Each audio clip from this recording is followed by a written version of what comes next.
Hey guys, it's Curly22 here. So I saw on the Reddit page and a couple tweets from some other people that they were a little bit confused on what's going on in Season 2, like release dates and what all they're releasing, so I thought I'd make a video that kind of puts everything together from a whole bunch of different sources, and I try and give it to you as fast as possible, everything you need to know about Season 2. I don't go into great detail, but I do give you the main things here that you may or may not know, so hopefully this helps for the people who are confused. So let's get right into it here. The first thing that we're going to be talking about is ranks in competitive online play. So first of all, they renamed the rank play to competitive matchmaking. The second thing is they removed the ranked points, so whether you win or lose, you won't see your points go up or down anymore. That's completely hidden from you. The third thing is they added 12 new division titles. That's up from 10, so they replaced the 10 and added 2 more. On this page I show you that we have all of the ranks right there, the top one being the champion, the bottom one being prospect elite, and you have to play 10 placement matches to be ranked, and that puts you in that unranked, that first 10 games category down there. Data from your last season will be used and influence your placement in Season 2 heavily, is what Psyonix says. They'll heavily influence, meaning wherever you finished, whether you finished in gold or bronze or silver or platinum, that'll really heavily influence where you're going to be in Season 2. You don't risk immediate demotion for losing a game right as you get into a higher rank, meaning let's say you finally made it to Gold 1 in Season 1. If you lost your first game finally getting up to Gold 1, you would be immediately demoted back down to Silver 3, and that's just not how it's going to go in Season 2. They're going to kind of give you some sort of grace period in between the ranks, so if you finally get up to Gold 1 and you lose your first game, you don't immediately go back down to Silver 3. So I think that's kind of good, especially for the lower level players. Ranks in competitive online play continued.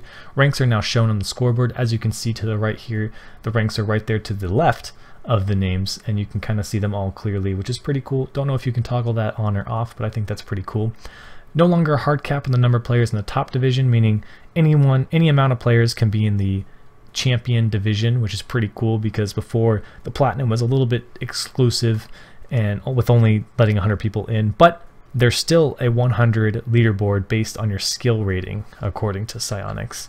So there's going to be new maps and map additions. So there's going to be a new playlist called Rocket Labs, and what this is kind of trying to do is bridge the gap between the studio making a map and throwing it into online play and players not knowing if they like it or not. And so what they're trying to do is they're testing out new maps for this. So they're adding 3 new maps into this: Utopia Retro, Underpass, and Double Goal. I'll show you guys some of the pictures here.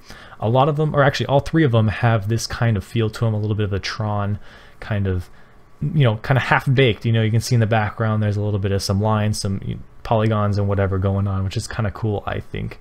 So there's Utopia Retro, we have Underpass right here, and we have Double Goal. And I couldn't actually find a generic picture of Double Goal, but if you can just replicate what you see here on a blue side, it would make sense. There's 2 goals with a little bit of a split in between.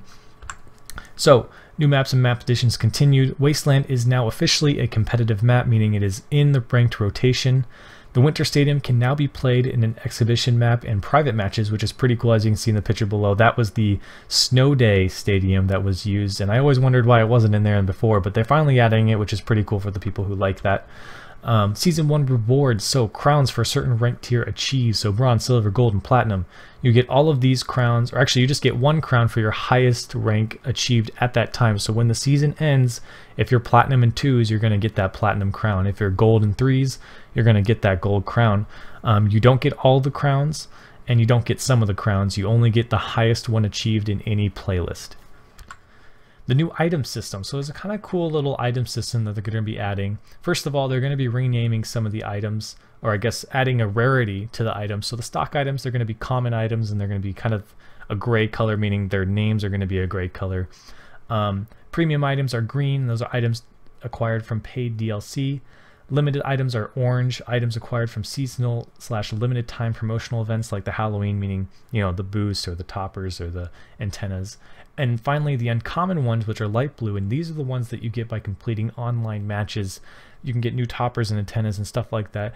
This is really cool because Psyonix made a point to this that people who play the game a lot, like myself, kind of get these items, especially the promotional and season ones, pretty quick, for the amount of time that we play each day. And so they made a point to, if you get one of these items right off the bat, it kind of resets your chances of getting the next one, if that makes sense. So they make it so that it lasts a while. It takes a while to collect, which I think is great. Season 1 rewards and missed content continued. Okay, so we're going to be adding in, Psyonix is going to be adding in a lot of flags here. So Deadmau5, Gfinity, GameSpot, 9gag, Operation Sports, and Gold Glove. I'm sure they're going to be adding in a whole bunch of more flags of the community members, big Twitch streamers, stuff like that. And they're also going to be adding in a Deadmau5 topper and antenna. That's pretty cool as well.